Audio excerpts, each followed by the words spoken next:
Are you ready to know the truth? You can't handle the truth. Not all who have eyes will see what I'm saying. Not all those who have ears will hear a note that we're playing. Homie, you know me, I don't fuck with no phonies. All these cronies in this industry can all kneel down and blow me. I came to do battle with the council and churches, politician and government who would lie, rob, and hurt us. Just a word of warning to anybody watching this video right here. If you are unfamiliar with any of the videos that I've made about this subject matter in the past, it is important that you go back and watch these before you bite my head off about religion or anything like that, because, well, you won't be caught up to speed with everything that I've shared in the past about Osiris, about all of the ancient gods of all of the pantheons, from Egyptian, Greek, Roman, the Canaanites, the Babylonians, Hittites, whatever down the line. So make sure you go and rewatch those and see all of the evidence that I've laid out for all of my arguments about who is who. I've already shown in all the other past evidence in these videos exactly who Osiris is. Osiris is Baal. He, just like the stories of where Osiris got into a battle with his brother Set, and Set chopped him up into pieces, so did the brother of Baal. He did the same to him. So we see duplications right there. Osiris, it does not say in the Egyptian pantheon at all whether Osiris was in battle with Ra, but we see in the Canaanite pantheon he was. The Greek and the Roman, where Zeus, Jupiter, battled his father, Kronos, Saturn, and that's where the Titan gods were defeated by the Olympic gods. Also, you could see that Marduk battled his father, Ea, in the Babylonian storyline. So we have a lot to prove that what I'm saying is correct. Now, we've analyzed a lot of movies.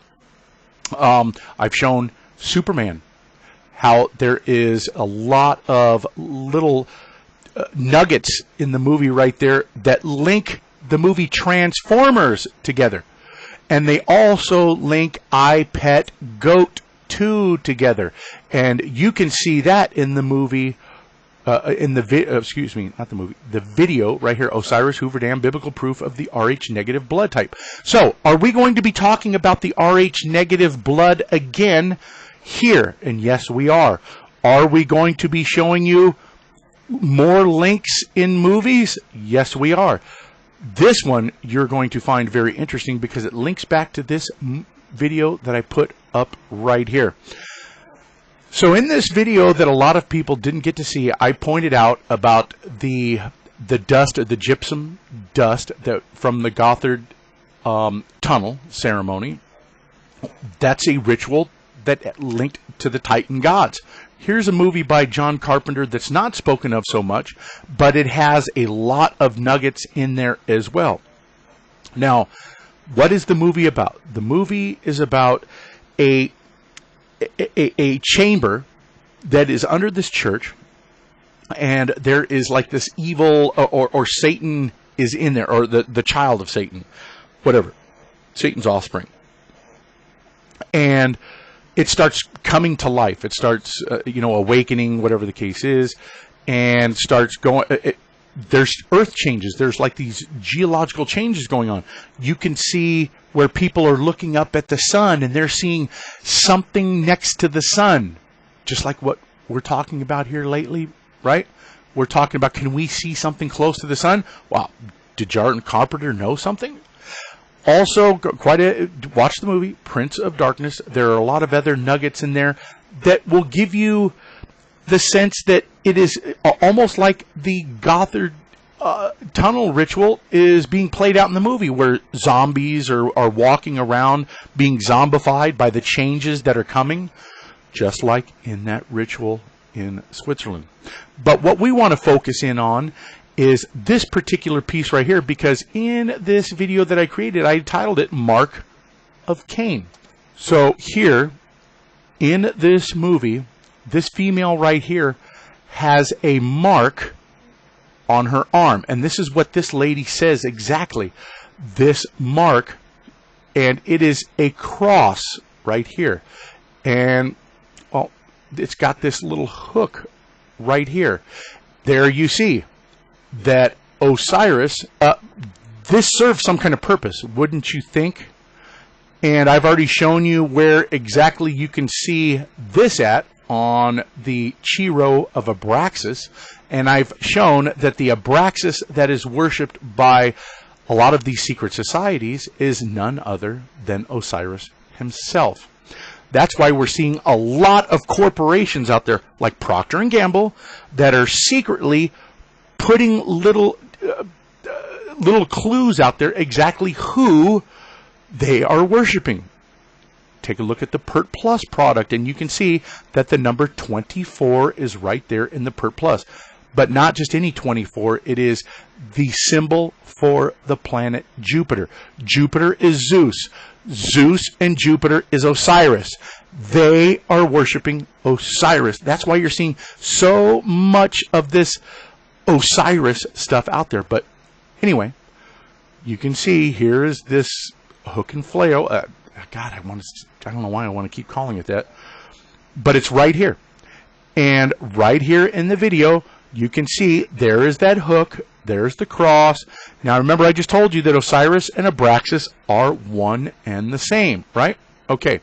Here is a lyrics by a group here. And they're talking about Abraxas, and I've already pointed this out before, that Abraxas, to the Gnostics, he was called the Alpha and Omega. And the Abraxas Chi-Rho shows the Alpha and the Omega with the Osiris staff with the serpent on it. And I showed all the links of Superman and all that kind of stuff. Okay, anyway. So he goes on to say, and you must destroy a world to be born. Alpha and Omega are the beginning and the end. You bear the mark of Cain, and you are fighting like a bird. Remember what I told you? He is of the Agigi bloodline, the Omega bloodline. So he goes on to say, you bear the mark of Cain, and you are fighting like a bird to free you from the egg. The egg is all the world, just like you've seen in I, Pet, Goat 2. You saw the egg. You saw the evil eye of Ra right there looking at the egg in I, Pet, Goat 2. So here are the words of Cain, the sinner, and the saint. Okay. So what we have here is Abraxas Osiris also bears the mark of Cain. How is that possible? Take a look at my older videos, and I point out the fact that Enoch, Cain's son, is none other than Jupiter, Zeus, Abraxas, Osiris. Yes, that is how Osiris bears the mark of Cain. Enki is Cain. Yes, I know. It's going to be too hard for some people to, well, to even believe in. Anyway, getting back to this, in the movie Prince of Darkness, she calls this a mark.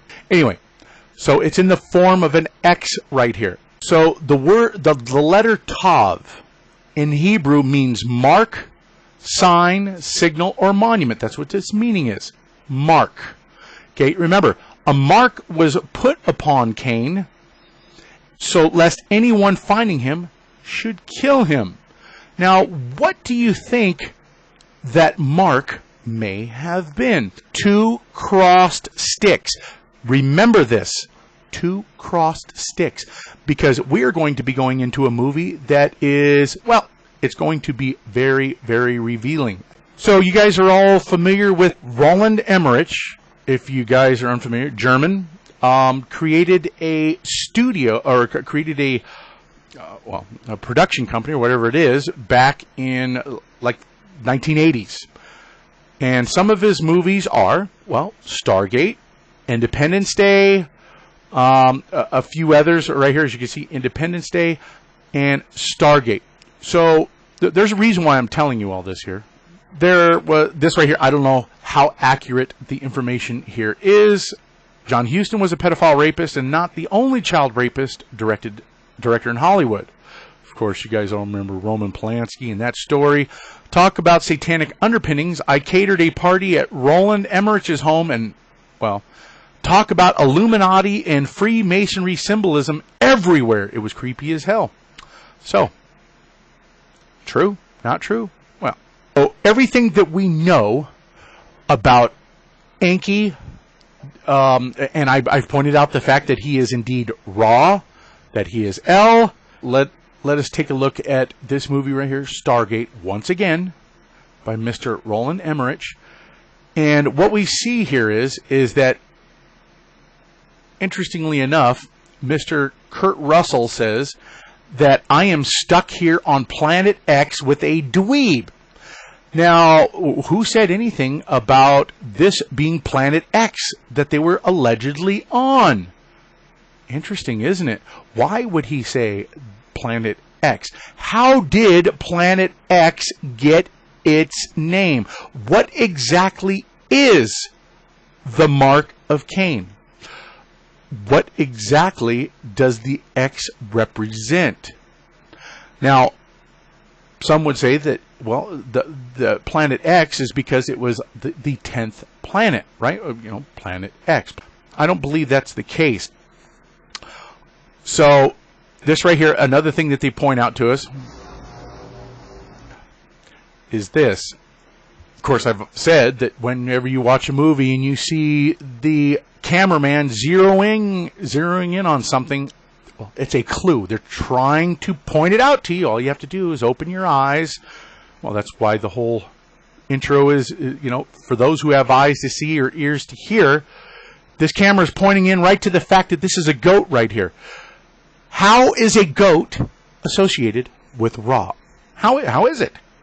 It's because I told you. Ra is Enki. Ra is El. He's all one and the same. Also, in this movie right here, Stargate, you see that, well, what happens? This guy, James Spader, talks with Ra in the Egyptian language, and Ra tells him that he created this civilization. He created the civilization on Earth. That's what he says.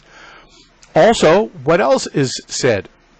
James Spader tells the female that he's talking to, who's trying to teach him how to pronounce the words, that he's reading it and that some kind of visitor came and took over a child's body, right? Isn't that what is stated there in the movie? So basically, Enki, Ra, and he's able to sustain long life because, well, the human body is easily repairable. Well, wait a minute.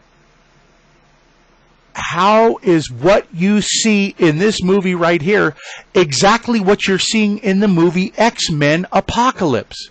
It's the exact same story, but two different directors. Two different. But are they really all that different at all when you consider who exactly they're working for to get the message out? Well, so let's take a look at this, the mysterious Hebrew letter Shin. The Kabbalah hand sign. Have you guys ever seen the hand sign? You could see up the double hands where, exactly, just like Mr. Spock, right? Holds up the hand in the form of a vector, or this Shin symbol. Which one is it? Which one actually is it? The Israelite, well, I call them Jews, not meaning it derogatory, but it just called the Jews state that they use this Shin as a shortener for El Shaddai. So let's take a look at some of the proof for that. The Torah frequently tells us the names the ancient Israelites chose for their children. When we look at these names, we see that they included the divine reference El, not Yahu, indicating that the Israelites who were following Moses out of Egypt worshipped God as El. That's right, the Canaanite deity El. Now, do you remember when I mentioned about the biblical passage where it says El Eloah Israel, meaning El is the God of Israel? But of course, they teach you that it doesn't mean that at all. They teach you that it means God is the God of Israel. Sure it does. Sure. Keep believing it. But I mean, they're going to tell you whatever they want to tell you. They've been doing it for the longest, and a lot of people have bought into the whole story that they want to feed. This observation is consistent with Yahweh's comment in the book of Exodus that with my name Yahweh I was not known to the patriarchs. Moses asked him, well, if you want me to, if you're sending me back to, to the Israelites in Egypt, who shall I tell them sent me? And that's when he says, Ea Asher Ea, or I am that I am is what it's being translated to, but actually if you think about it in its original, Ea, the Babylonian Ea, what do you have? That's right, you have Enki. Oh. Not the form my God is the true God, your God is false, but Hebrew scripture also uses the name Shaddai. Right, Shin, that's where they shorten it to Shin. Shaddai for God, particularly to indicate God's fierce or punitive aspect. Therefore, to more fully appreciate the syncretistic relationship between Yahweh and El, we must appreciate the complementary syncretism that characterizes the relationship between Yahweh and Shaddai. So, taking a look further at El Shaddai, Yahweh, Shin, we're looking at here at Enki must have been quite old. He was the El who saved humans from total annihilation by informing Ziazudra and Apishtim Noah of the coming deluge. And as I already showed in the story by Berosus, who was one of the ancient historians, he stated that it was Kronos who warned Xisuthros of a coming deluge. Does that mean that, in fact, that Enki and Kronos are one and the same? Well, it is evidence that I'm correct that they are, because I've already compiled a lot of evidence to show that Enki and Kronos, El, Ra, that they were all one and the same. So right here, this guy seems to be perplexed, or he seems to think that, that El Shaddai cannot possibly be Enki. Well, because Enki would have existed thousands upon thousands of years before El Shaddai was even mentioned or came along. But that's what's interesting, because if you take a look at the movie Stargate and you take a look at the movie X-Men Apocalypse, you will see what? That's right, you will see an individual who had extended his own life not by means of cloning, but by means of taking over another individual's body. They're showing you this X-Man mutant or whatever he is, who claims that he's went by many names. I won't mention the names yet, it's coming up. And in each movie, Stargate, X-Men Apocalypse, what does he do? That's right, he takes over a human's body to extend his own life. Has El Shaddai, Enki, extended his own life over many thousands of years by taking over another human's, or taking over a human's body? See, he goes on to state, from the time that the Sumerian and Babylonian records inform us of a senior Anunnaki character Enlil and Enki, the events involving Abraham and El Shaddai happened around 4,000 years ago. Where compared to this, we're talking about, 450,000 years. How is it possible that El Shaddai could be Enki? And I just showed you. That's what the movie is telling us. Thus, we have to look for Yahweh in one of their offspring. No, we don't. No. It was then that the future Yahweh, who at the time was known by the epithet of El Shaddai, Yahweh was known as El Shaddai. Shin. That's right, because that's what Shaddai is. That's what Shin is shortened of. El Shaddai. And who ordered Terah, father of Abraham, to migrate from Ur of the Chaldeans to Canaan? So, let's see what we got here. So interesting here that this is also established in something else that I had brought up in one of my other videos, that Shamash was none other than El, Yahweh, Sol Invictus, and Helios. That's right, Helios, Sol Invictus. Do you remember the Statue of Liberty? That's exactly what it is. You see the Shamash wheel that is right there in the Vatican. And it's also right there with the NATO emblem. So take a look at my older video. I showed you that Shamash is Enki. Shamash was El. Shamash was Sol Invictus. He was Helios. So this guy is establishing, yes, that Shamash is Yahweh. So who was Yahweh? El Shaddai, Shin, Enki, Elohim, Ra. They were all one and the same. And lastly, here to fit in here, this is from the New World Encyclopedia, Origins Biblical Tradition. The Bible presents several stories regarding the revelation of God's true name, Yahweh. The best known is the story of Moses in the burning bush. In the sentence, God also said to Moses, I am the Lord. I appeared to Abraham, to Isaac, and to Jacob as God Almighty. But by name, the Lord, I did not make myself known to them. In that sentence in the biblical passage, 3 names of God are used. Elohim, okay, remember that name, Elohim. Yahweh, the Lord, and El Shaddai. Let us get to so where have we seen somebody mention them being known as Elohim and Shin? Shin is El Shaddai. We're going to get to that, and I'll show you that coming up. Very important here. We're talking about Shin and El Shaddai just for the moment here. And we're talking about God Almighty. El Shaddai, the name of God, occurs 7 times in the Old Testament, although the name Shaddai, Almighty, is found on its own about 40 times. And it has been said that Shaddai comes from the Akkadian word Shadu, which means mountain, like God of the mountain. So if it's being translated into Hebrew as God Almighty, could it be translated God of the mountaintops or the God of the mountain? It is interesting because if you take a look at all of the pantheons all across Greek, Roman, we're talking about Mount Olympus. We're talking about Mount Sinai. We're talking about Mount Moriah. Do you remember when Abraham went up to the mountain up there to go sacrifice his son? All of this was all about going up to some kind of mountain. Moses goes up to the mountain right there, right? Sinai. And so I would venture to guess that in all actuality, that this is indeed the truth, that Shaddai comes from that Akkadian word for mountain. When we take a look at some of the picture reliefs of Enki from Sumerian, and you see that he's got 1 foot on top of a mountaintop, well, I would think that it goes in line with them trying to say something.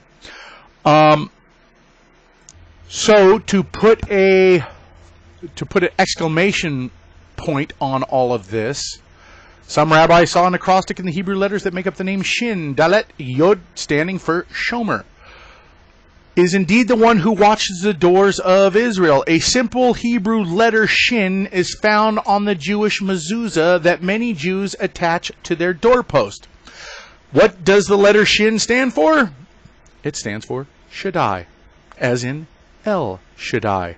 So, as I've already told you, El is Ra, is Kronos, is Saturn, is Enki, and somehow is Cain.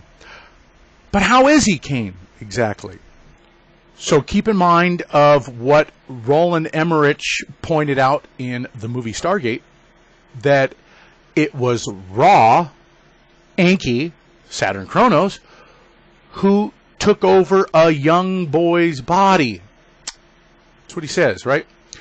Isn't it interesting that we have studied blood types and we find that, well, the Rh negative cannot be cloned.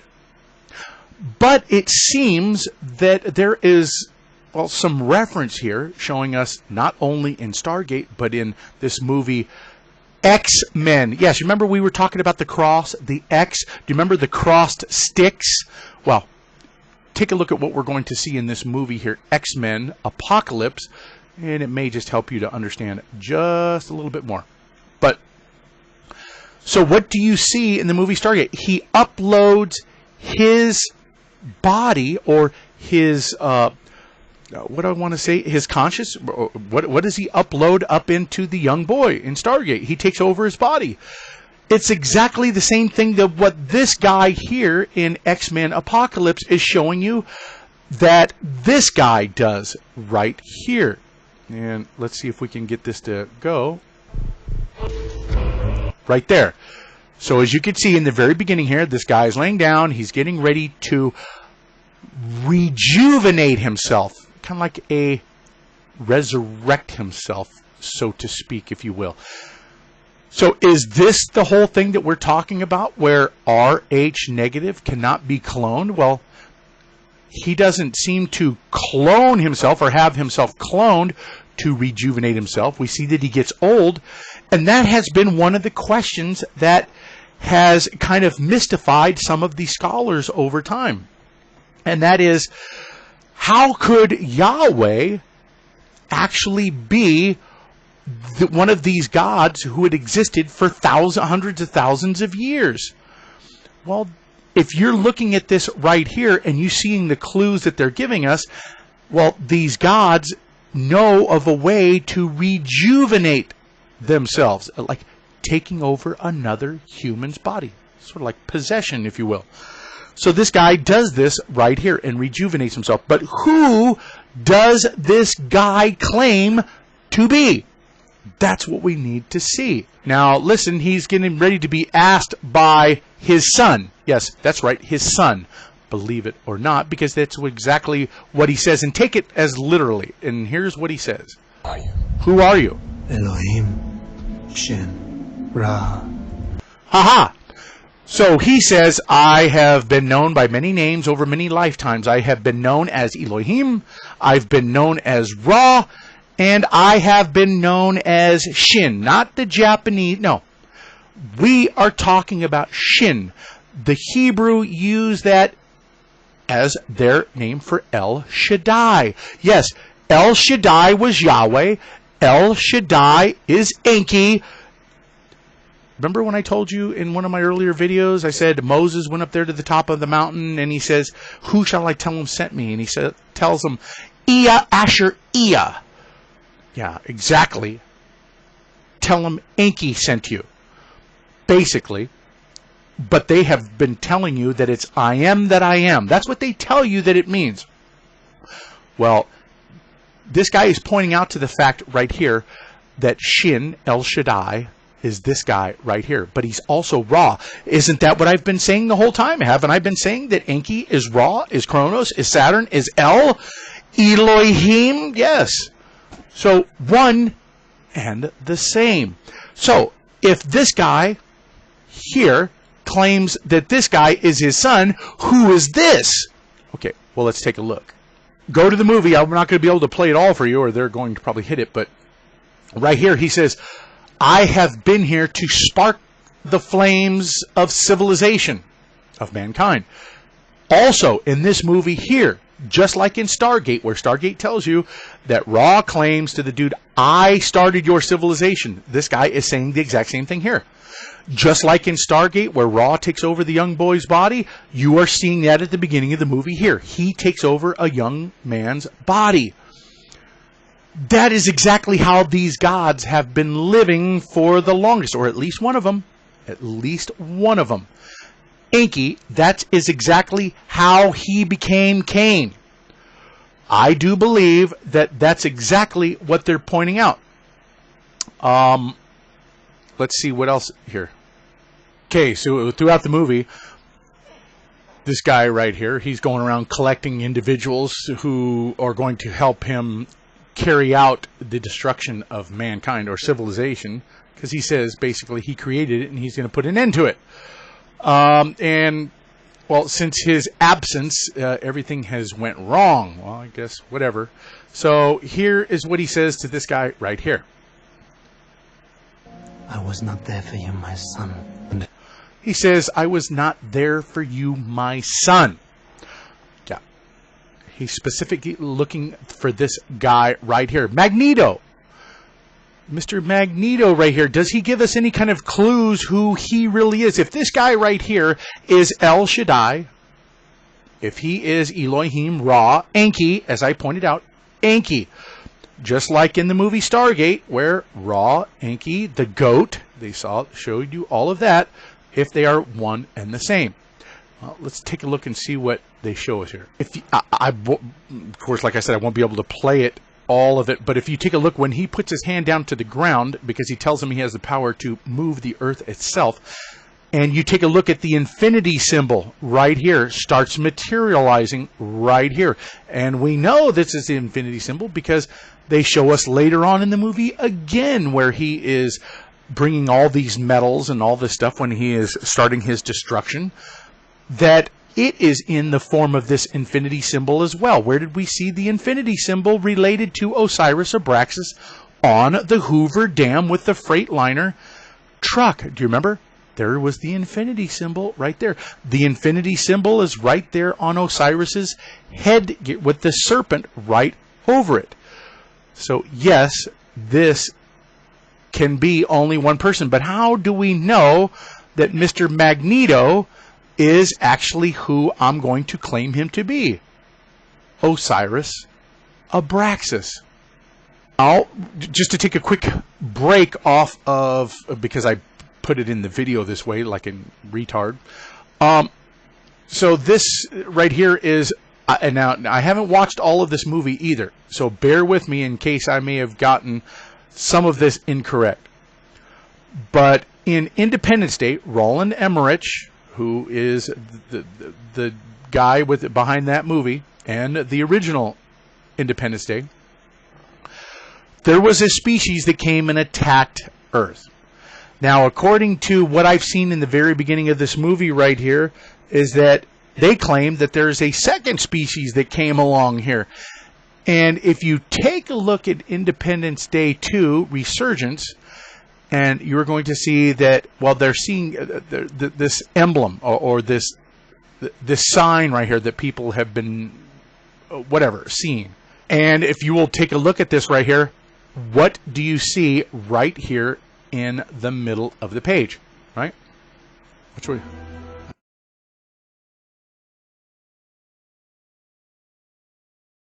That's incredible. Right. Here is the infinity symbol. Getting back to it, there is Magneto, and that's right. There's that infinity symbol right there, just to throw it up in your face. But, okay, so how did Roland Emmerich, how did he show us more in Independence Day with that symbol, Omega symbol, that I've stated stands for the Ajiji in the constellation Orion? Now, I say this partly because of the Hoover Dam we saw, where some people were speculating that those were light presentations of the pyramids on the dam. And I said, no, it's not. Though that is actually the constellation Orion. How is it that he showed us this? Well, taking you back to Stargate here for just a moment.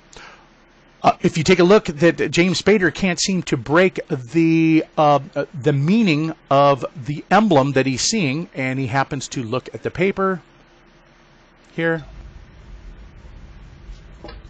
and he sees that it's the constellation Orion. Yes, pointing out to you once again what this is all about.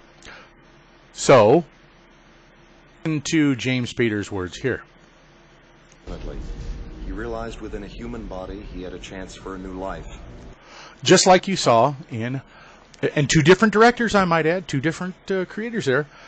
We're talking about that guy in the beginning of X-Men Apocalypse. He took over a young man's body after he had gotten old, just like this guy right here, Ra, took over a young boy's body because, well, he could extend his own life. Yeah, they're showing you something here.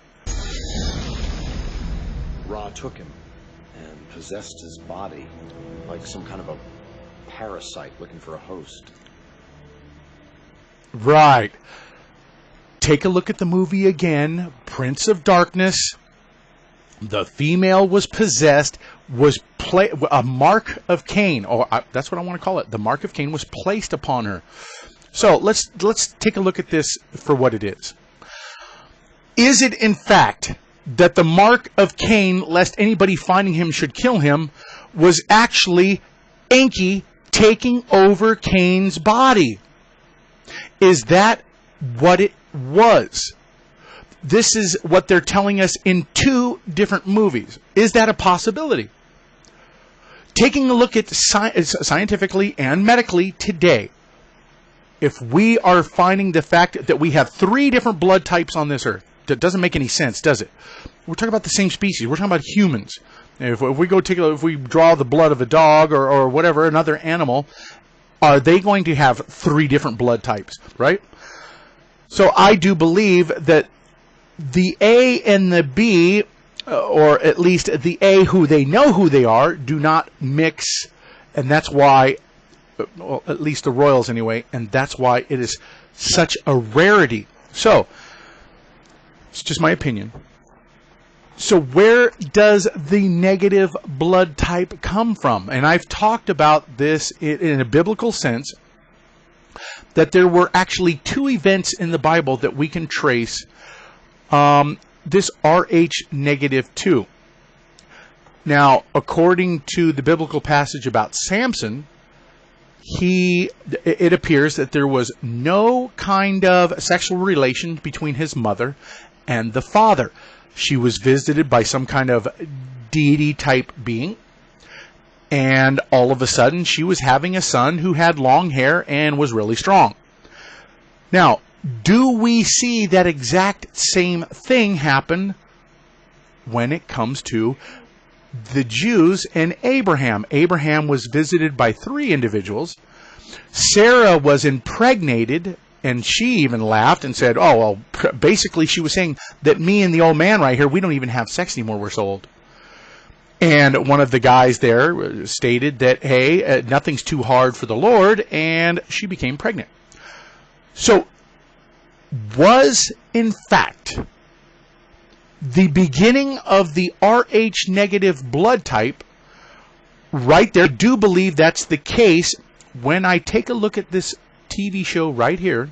So one of the clues that I have telling me that this all started with Abraham and Sarah as far as the Rh negative blood type for humans is this. I know, it's turning to a TV show. Yeah. In this TV show called 0 Hour, they only had about maybe 5 or 6 episodes, I want to say. And it was about the search for God's blood so that they could resurrect him, bring him back. And I don't know what the heck that's all about. So they bring him back, or that's, well, actually what they do is they impregnate a young black girl with the bloodline of God so that they could resurrect him to bring about the end of days. Now, in this right here, you're going to see that this guy says something to a Jew that really it's kind of out of place, if you will. I made you a list of all the clock gears and the corresponding metals. Thanks, Tom. You are a titan. The guy gives him a hand right there about a clock, and he's a Jew, and he says, you are a titan. Is that why specifically El, or Elohim, or Yahweh, or El Shaddai chose the Jews as his chosen race, as the chosen race, according to biblical passages?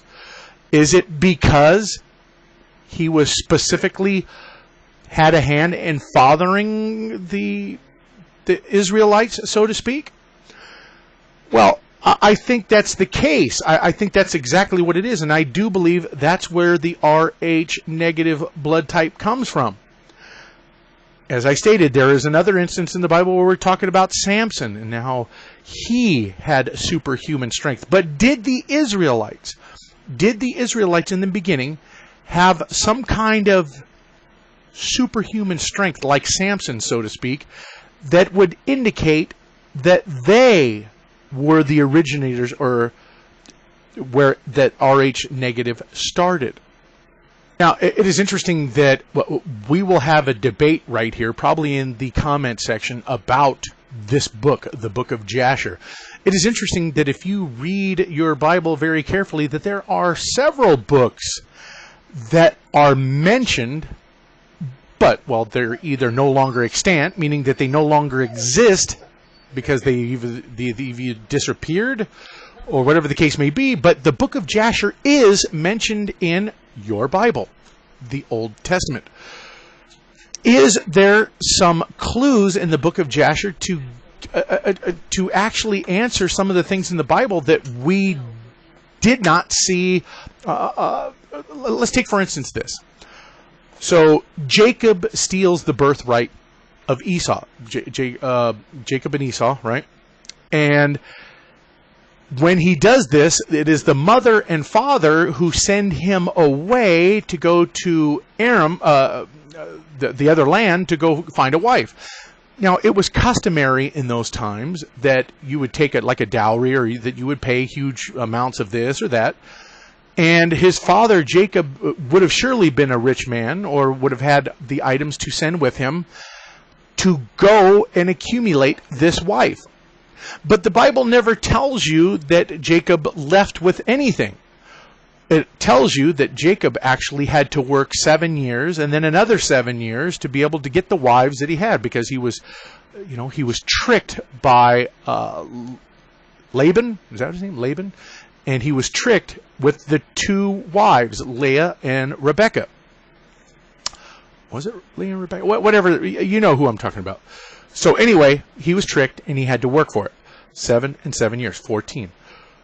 But according to the book of Jasher, they tell us a different story. They tell us that Jacob was actually, he gave up his goods because there were followers of Esau that came across him as Jacob was heading to that land to go get his wife. And, well, he was able to spare his life by handing over all of the goods that he was going to use to get that wife. And also, it tells us that when Jacob was returning, that Esau did have intent to harm Jacob for him screwing him over. But it was Esau who was warned not to do anything to Jacob, and that is why you see in your regular biblical passage that Jacob and Esau was basically crying on his shoulder because his life was spared and blah, blah, blah. That's what the book of Jasher tells us. But there's something else that the book of Jasher tells us as well. It tells us that Jacob and his sons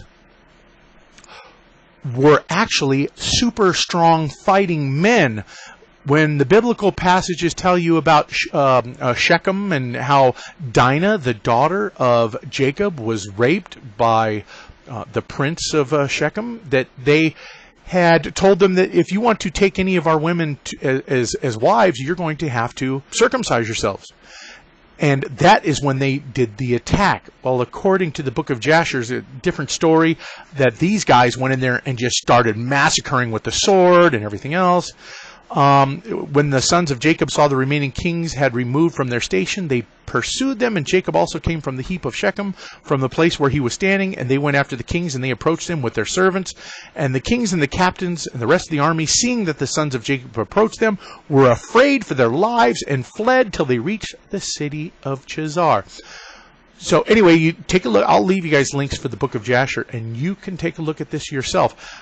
There is one other passage I want to show you when Joseph is in Egypt and the brothers come into the land of Egypt looking for food, and he accuses them of being spies. And he tells them, I'm going to let you go home and prove that you're not spies by bringing your younger brother Benjamin, which of course he knows who they all are.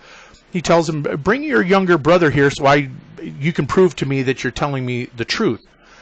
And one of the brothers is held captive there until they return, and that brother is Simeon. So let us take a look at what exactly happens in that instance.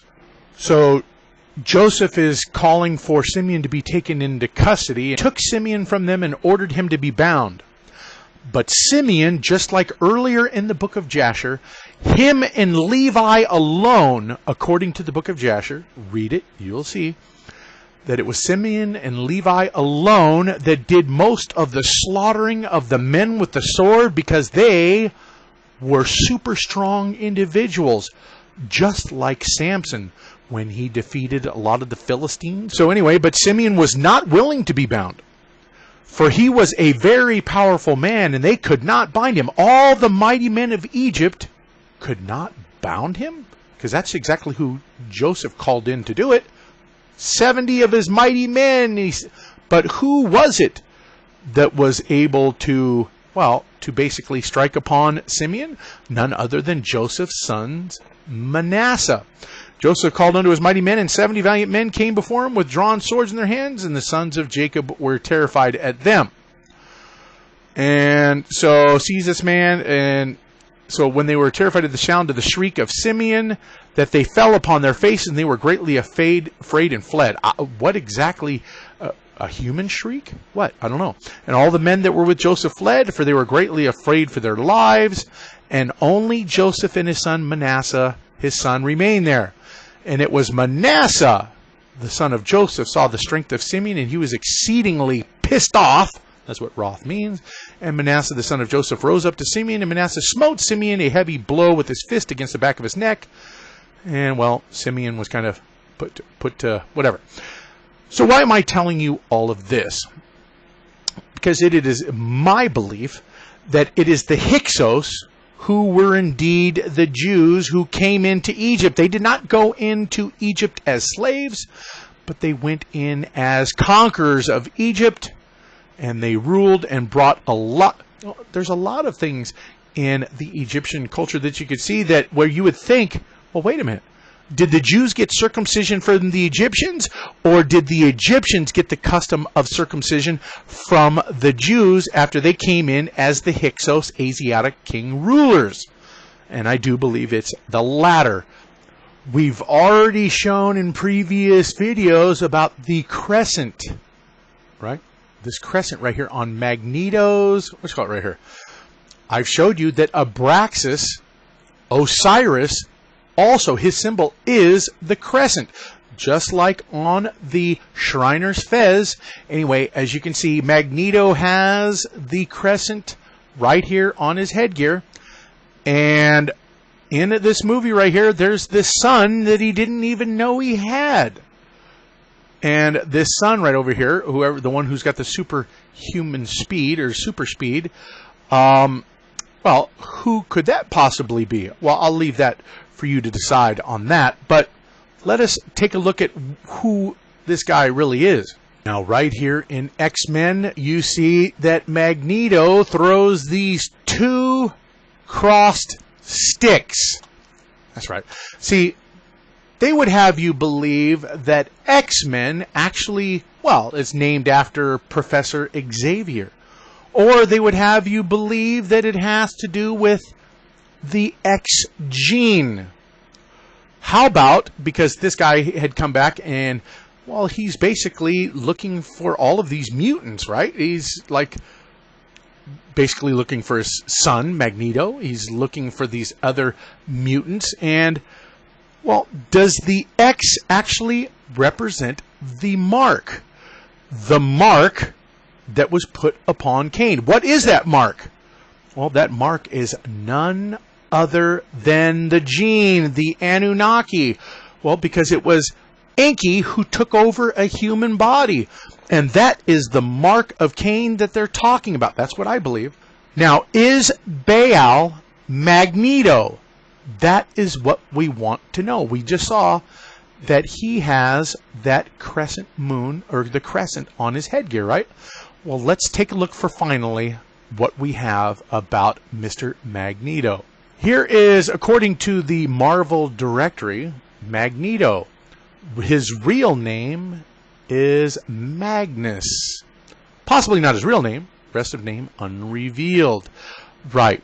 The rest of his name is unrevealed, right? Because it would actually be Magnus Rex, who was known as Magnus Rex. Magneto, Magnus. Let's take a look. In the blocked mark B, we have again to regret the absence of the upper division and the consequent imperfection of the lines inscribed on the second and fourth compartments. On the side, one is a dedicatory inscription to Osiris. And here you have Deus Magnus Rex Viventium. May Osiris, Lord of Rosette or Rosta, King of the Living, be propitious.